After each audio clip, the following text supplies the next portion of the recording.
What's going on, bottom line viewers and NFL bettors? It's Mitch back here with another NFL Best Bets video. My 6 favorite picks versus the spread for Week 3 of the 2022 NFL season. In Week 1, we started off a little rough, I have to admit. Below 500, 2-3. Week 2, our goal was to get back to 500. We did so, 3-2.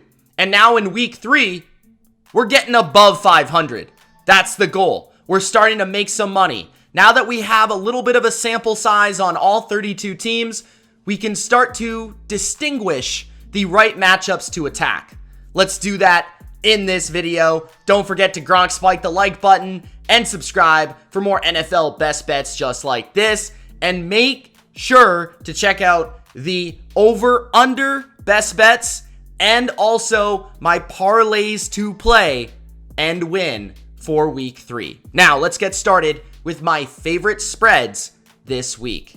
My first best bet versus the spread for Week 3 is the Tampa Bay Buccaneers. Yes, the Tampa Bay Buccaneers. Everybody is betting on the Green Bay Packers right now, but I'm a little bit contrarian here.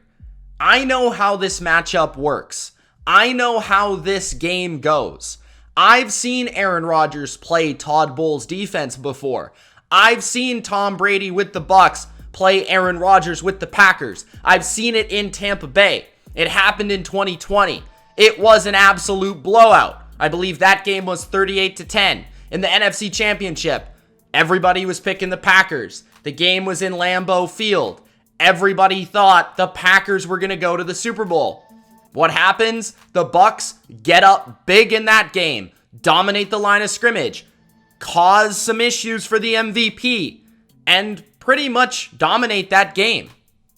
This time around, people are a little suspect. People are worried about the Bucs receiving core.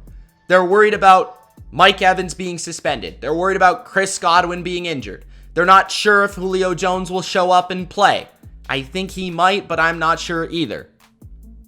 The offensive line at left tackle, Donovan Smith, he's questionable as well.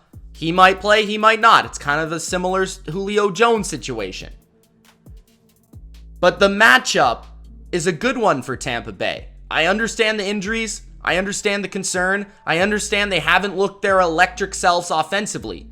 But I think part of that, at least part of it, is because you watch them play the Saints.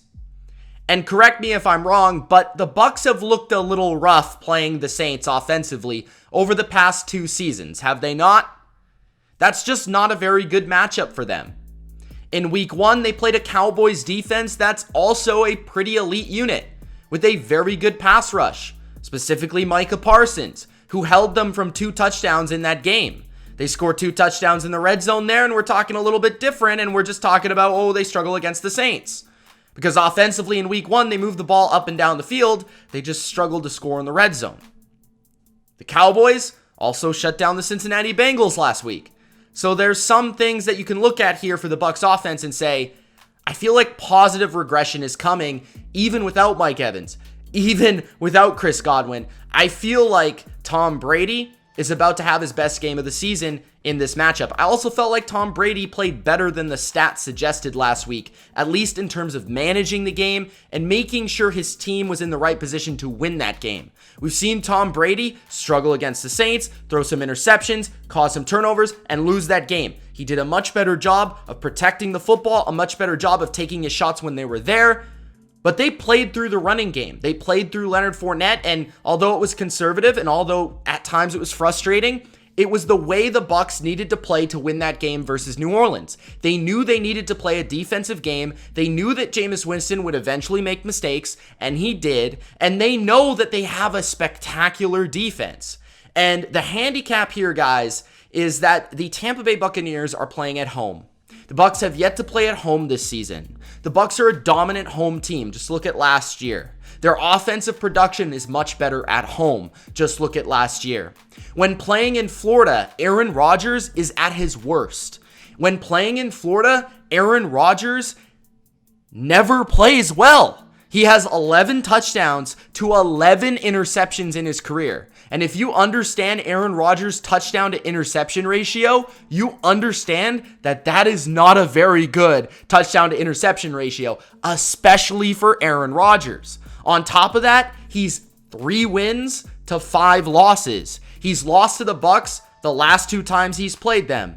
Todd Bowles has seemingly figured out how to attack Matt LaFleur. He knows Matt LaFleur. He knows where he's going to attack. He knows his money plays. He knows his concepts. He's all over them, and it feels like every time the Bucs have played this Packers team and this offensive scheme, Todd Bowles has had a very good understanding of how this defense can attack that offense. And that was a better offense, an offense that needed to account for Davante Adams, an offense that could attack you through the air and on the ground. Right now, the Packers are very much reliant on a running game. 2 running backs, not only as pass catchers, but also running the football. And with Devin White and Lavonte David, these are 2 linebackers that can take away running backs in space, that can really not allow yards after catch. And that's really what the Packers are looking for, is these makeshift screens, is these stretch runs sideline to sideline, is these screens to Aaron Jones, is the pass out of the backfield to the running back. And everything is manufactured in this offense. The Bucs have the matchups across the board. Their secondary is much better than the receiving core of the Packers. The pass rush of the Bucs can blitz you, and it can confuse you, and it's extremely creative, and we've seen Rodgers struggle with it before. The Bucs play with the physicality that the Packers have often kind of been a little fragile when playing. They don't really come up to the task when playing this physical defense of the Tampa Bay Buccaneers. And I do believe that with Devin White and Lavonte David and with Vita Vea in the middle, it's hard to run on this defense. Packers are going to have a tough time running horizontally or, north and south. I just don't see the Packers having much success offensively in this game, whether passing the ball or running the ball. And because there's no Davante Adams, you can focus more attention on taking away those running backs, taking away the running game. And I love the way the Bucs secondary is playing right now. They're taking the football away. Any chance you give them, they will take that football away and they will change the game. This Bucs defense is the best in football. On the other side, the Packers defense, I understand they played well on Sunday night against the Bears, but that was a Bears offense that did not test the Packers whatsoever through the air. Not whatsoever. They barely passed the football in Chicago. It's a problem. They don't know what a vertical pass is. They don't know what a passing game is, a forward pass. They don't know what it is. And they were still able to run the ball very efficiently. Tom Brady and the Bucs can run the football in this game, as the Packers are ranked 27th versus the run this season so far in their first 2 matchups. And that, again, in week 2 was against a Bears team that doesn't pass the ball. So you're expecting the run. And the Packers have not exactly been the smartest team this season in matching up with opposing offenses. Just look at the Vikings game where they just allowed Justin Jefferson to go off. So I trust Tom Brady and Byron Leftwich on that side of the ball to give them the edge as well from a coaching and schematical standpoint. I think the Bucs are physically more imposing. I think the Bucs are the better team. I think the Bucs have the home field, and I think the Bucs schematically match up very well with the Packers. And that's why, despite all the noise, I will take Tampa Bay to win this game -1, 1.5, even 2. I don't care. Take Tampa Bay. My second best bet versus the spread for week 3 is the New Orleans Saints -2.5. The Saints are not as bad as they appeared offensively in week 2. What this game is and the way people are handicapping this game is that the Saints offense is not very good. The Panthers offense is not very good, and it's going to be a defensive game. But the way that I see it, the way that I look at it is that we have Bucs defense syndrome entering this game. The Bucs defense has made the 2 opposing offenses they have played, the Dallas Cowboys and the New Orleans Saints, look drastically worse than they actually are. In week 1, Dallas couldn't get out of their own way. Everybody was making fun of them because they couldn't score a touchdown. They bounce back in week 2 with their backup quarterback nonetheless and actually produce some offense and win that football game at home.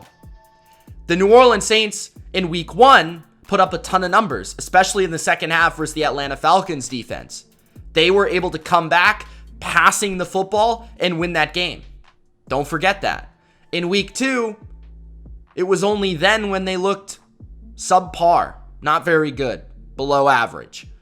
This week, I think the Saints offense gets back on track because they're not playing the Bucs defense. I think Chris Olave, they unlocked him in that second half where Jameis Winston was really trying to get him the football down the field. He was stressing the defense. He was going vertical. And if Jameis hits one of those shots this week, that's a big play for this offense. Michael Thomas is there.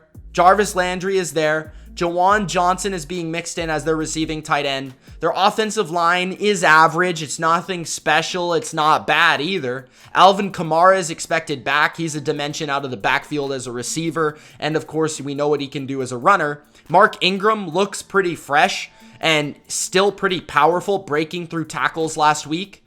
I believe that Jameis Winston will get back on track.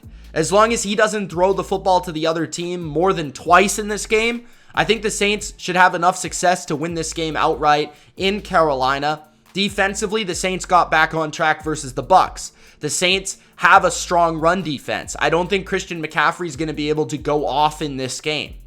Baker Mayfield looks not very good so far this season. He's getting his passes batted down left and right. He doesn't seem to be in sync with this scheme or this offense. He's not getting the ball to DJ Moore enough. Robbie Anderson's hit and miss. This offense is just inconsistent, and they do have a big question mark at left tackle. That left tackle will be facing rather Cameron Jordan or Marcus Davenport for a majority of the day. I think the Saints can cause a couple turnovers on Baker Mayfield. I think Jameis Winston can hit a couple big plays. The Saints will be able to run the ball and dictate the pace of the play better this week. And I think the Saints could end up slowly running away with the game and covering the game in Carolina. I think the Saints are still live for a wild card spot in the NFC, and I don't think the Panthers are very good. I just think their coaching is bad. Baker is not what we thought he could be on this team, and I don't think they have enough defensively to win this one. So I'm going to go with the Saints. My third best bet versus the spread for week 3 is the Kansas City Chiefs, -5.5 at Indianapolis. I love this spread under 6. At 5.5, it's absolute money. But if you have a 6, if you have a 6.5, anything under 7 is a play for this game. I will put that on the record for you guys so that you understand where I'm coming from. I love the Chiefs in this game. I understand it's going to be a public play. I understand it's going to be a popular pick. I understand the contrarians are going to go with the Indianapolis Colts. Well, I don't really care what they're going to do. I'm taking the Chiefs. The Chiefs are one of the best teams in football. They're at least in the top 3. Patrick Mahomes is playing great football.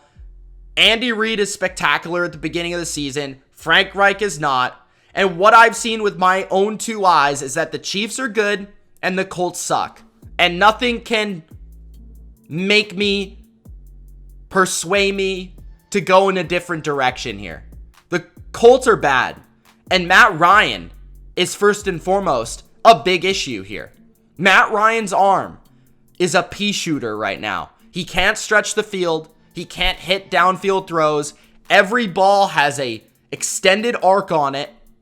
It's up in the air too long.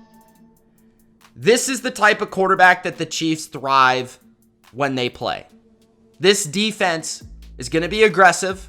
They're going to blitz Ryan. They're going to make him uncomfortable. They're going to pressure him with Chris Jones, with the rookie off the edge, George Karlaftis. Steve Spagnuolo knows how to pressure these pocket passers. He knows how to make life difficult for them, especially with an offensive line that they don't quite trust, which I said that correctly. The Colts offensive line is not playing very well, and they have weak links on their offensive line, specifically at left tackle and right guard right now, that teams are taking advantage of. If Michael Pittman is not there, they just have no receivers to go to. They don't trust anybody. None of them are good. None of them are making plays. If Michael Pittman is there, sure, that's one guy that Spagnuolo will take away. Maybe that makes the Colts a little bit more appetizing as an underdog, but I don't view one receiver as being the difference between the Chiefs winning or losing this game. Jonathan Taylor, sure, may find some success, but what would happen if Kansas City jumps out to a lead and Jonathan Taylor no longer is getting these carries? Because that's exactly what happened versus Jacksonville. They couldn't feed Jonathan Taylor because Jacksonville slowly and surely got up in the game and they were toast. They couldn't come back. Matt Ryan couldn't make enough explosive plays. And I think that's the difference. With the Colts, you've got to go 90 yards. You got to go 80 yards every drive. You got to go dink and dunk, dink and dunk. You got to go 5 yards here on the ground, 5 yards there. With the Chiefs, they can make explosive plays. With the Chiefs, it's 3, 4, 5 play drives and they can score. And they can regain a lead very quickly. We know what this offense can do with Patrick Mahomes. We know what he can do behind that offensive line. This offensive line is very good. I think they're going to protect Mahomes in this game. I have not been super impressed with the Colts pass rush. They don't have Darius Leonard, Shaq Leonard, whatever you're calling him nowadays. That means Travis Kelce is going to eat. Their corner position is extremely limited right now. And it's not like the Chiefs really have one guy that you can focus on at wide receiver to take away. And this is the defensive scheme. Gus Bradley's cover 3 Seattle scheme that has absolutely been Mahomes' favorite defense to play over the last year or two. He diced it up last year. When he was playing poorly, he went to play the Raiders, and all of a sudden, he played amazing. And it turned the season around. They've got an autographed poster of Gus Bradley in their office, in Andy Reid's office, because he absolutely loves torching this guy's defense. He does it in his sleep. It's been easy for him. And you're talking about a Mahomes in a dome environment, perfect conditions, fast track for the Chiefs. I don't know, man. The Chiefs are really good. The Colts are not. It's not that hard. And yes, the Colts are at home. Yes, they need this game badly. But the Chiefs have had 10 days to prepare. They're rested. They're ready to go. They're going to have an edge still. No doubt. I think the Chiefs win this game. And I think they win it fairly handily as well. So give me the Chiefs minus 5.5. My fourth best bet versus the spread for week 3 is the Detroit Lions +6. The Lions are most likely going to be a popular pick for bettors out there. Not only because they always cover, but because 6 just seems like a lot of points for an offense this explosive and this good so far. The Detroit Lions are scoring in the 30s right now. Who would have thunk it? The Lions have a very good offensive line. The Lions can run the ball. The Lions can pass the ball. The Lions got weapons at running back, wide receiver, tight end. Jared Goff is protecting the football and slinging it out there. And they're really, really destroying defenses. They picked apart the Eagles in the second half of that week 1 matchup in order to come back and get the backdoor cover. In week 2, they just from the very beginning dominated the Washington Commanders defense. And I'm not huge on the Commanders defense or anything like that, but Goff sliced them up. And the Minnesota Vikings defense is not much better. I understand they played well in week 1 versus the Packers. That's a familiar foe. That's obviously a big energy game. It's week 1. And the Packers had issues, personally, with wide receivers, with drops, with offensive line play.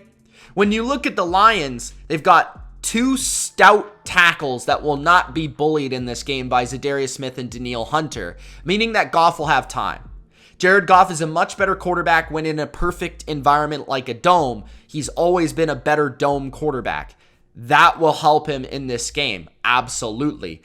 On a fast track, DeAndre Swift, Amon-Ra St. Brown, the Lions are made for this. DJ Chark, they can really run the ball and keep Jefferson and Cousins on the sidelines. The Vikings are not a great run defense. We saw them give up yards to the Packers running the football. We saw them give up a ton of yards to the Eagles running the football. I think that the Lions, DeAndre Swift, Jamal Williams can do the same in this game, and they can effectively have balance. So when you can run, when you can pass versus this defense, I think you stay in the game. Defensively, the Lions' pass rush is feisty. They can make plays. We saw Aiden Hutchinson have 3 sacks last week. They're not going to give up a ton of big plays down the field. They're going to keep things in front of them. I think Cousins is going to have to work his way down the field. I don't think it's going to be necessarily easy for him. And the thing that I don't like about the Vikings offense right now is that mostly everything is being driven and run through one player. Everything is through Justin Jefferson.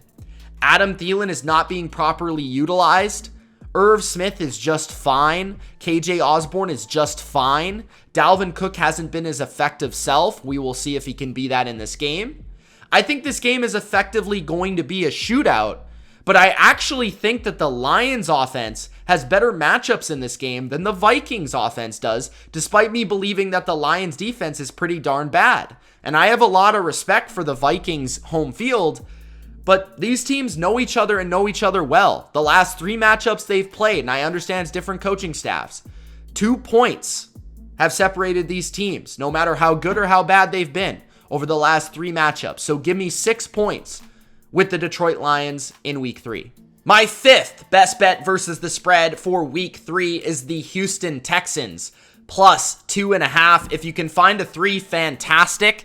They're probably all gone though. Plus 2.5. I also love the Texans in a teaser, which I'll bring up probably soon here.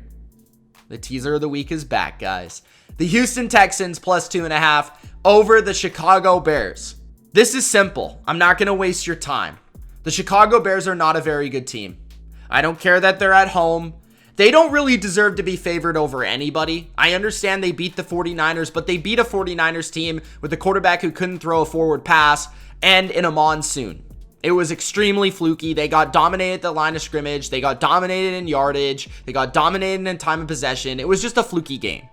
In week 2, they came back down to earth. In a game where they were trailing, they just didn't want to pass the ball. And here's the thing with the Houston Texans. Their defense is very underrated right now. I thought they played really good against the Broncos. I think their pass rush, when they get the opportunity to get to Justin Fields, they'll get to Justin Fields. I think their pass rush is deceptively good. Their secondary is deceptively good. It's young, but it's high flying. I think Lovie Smith has a point to prove in his return to Chicago, which is a revenge game, so to speak. On the offensive side of the ball, I think the Texans are better than the Bears offense. I think they can run the ball with Pearson, Burkhead just a little bit. I think they've got a better offensive line. I think Brandon Cooks is the best receiver in this game. And I think Davis Mills can pick apart defenses. So, although I'm not a huge fan of the Texans, I think they are the better team right now. I think they've played fairly well the first 2 weeks, tying the first game, drawing the first game, and then only losing the second game in Denver by 7, which is a tough place to play. They travel to another tough place to play, but they'll be prepared to win this game and motivated to do so. I think the Texans will probably be an upset that most people see coming, but for good reason. I'm taking the Texans plus 2.5. My 6th and final best bet versus the spread. I'm going back to the well, guys. I am not giving up on the Las Vegas Raiders. I think it's too early to give up on the Las Vegas Raiders. I almost went a number of different directions for this final pick, and I really thought about it, and I sat here and I said, look, I know they broke your heart. I know they broke your heart, but you can't think about last week. You can't put everything on last week. You can't not make the bet. You can't not make it a best bet just because of what happened last week. With the 20-point lead they had at halftime, they give it up. They blow it. The Raiders should win this game.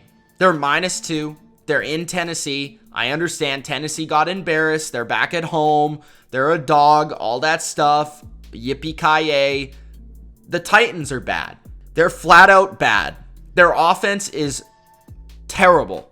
Their offensive line, their tackle position is extremely weak. You know that Max Crosby and Chandler Jones can rush the passer.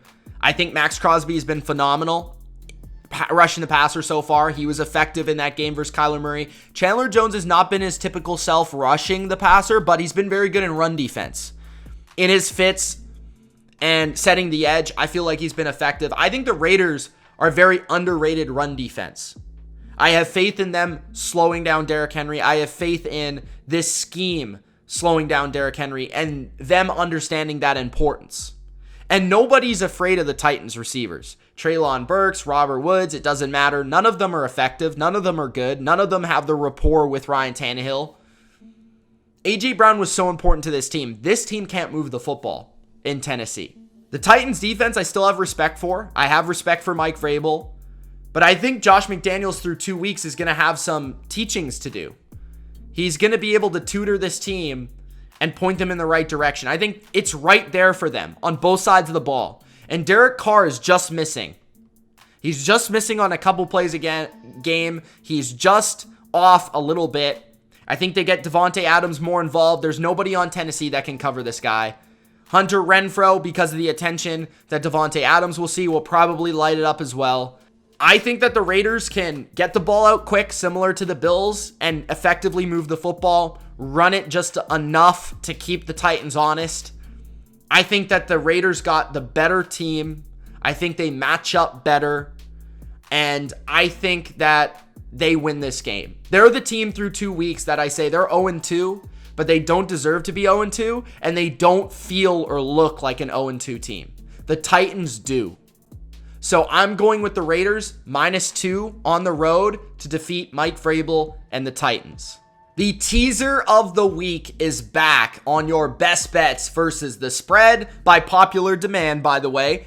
I did want to put the Atlanta Falcons in my teaser of the week. If you can still find a 1 or a 1.5, it might still be worth it to add 6 and make it a 7.5 point teaser. And in that case, it might be worth it to play the Atlanta Falcons with the Houston Texans. I bet that very early in the week when the Falcons were +2 and the Texans were +2.5 to make it 8 and 8.5. In that case, I love that teaser, but I'm going to replace them with a different team. I'm going to take the Houston Texans +2.5 out to 8.5. I just think that game's going to be way too low scoring to not take that. And then the other part of the teaser, I'm going to go with my Patriots. Take them from +2.5 or +3, probably +2.5. Take them up to 8.5. I like New England at home in their home opener. I think that they match up very well with the Ravens. The Ravens have injuries to their offensive line, to their secondary, to their defensive line, and Lamar is even dealing with a slight injury. Belichick, the last time he played Lamar, did a fantastic job. Also at home, the Patriots have unique matchups in this game that I think pose the Ravens some difficulties. I think New England's defense is going to surprise some people this week. So take that spread from 2.5 to 8.5. Pair it with the Texans, and that's your teaser of the week. It's Mitch. Thanks for watching. Gronk spike the like button. We will see you soon, and don't forget to check out all the rest of the best bet videos for week 3. Peace.